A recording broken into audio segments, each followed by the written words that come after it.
Смотри, у нас тут их 6 каверзных вопросиков, на которых нет правильных ответов. Выбирай, какую тебе. Давай, читай. Их тут больше 6. Либо я не умею читать. Зачитываю. Читай слух.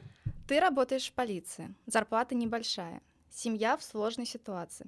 Ты задерживаешь человека за серьезное нарушение убийства. Он предлагает деньги, которые закроют твои проблемы. Просто отпусти. Ты понимаешь, это реально опасный человек. Если отпустишь, он может навредить другим. Ты берешь деньги или оформляешь все по закону. Отягощающий. У тебя болеет ребенок, нужно на еду. Офигеть.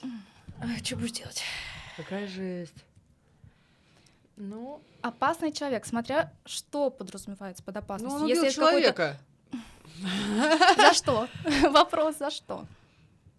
да Если он убил какого-нибудь, я не знаю, там, маньяка, педофила,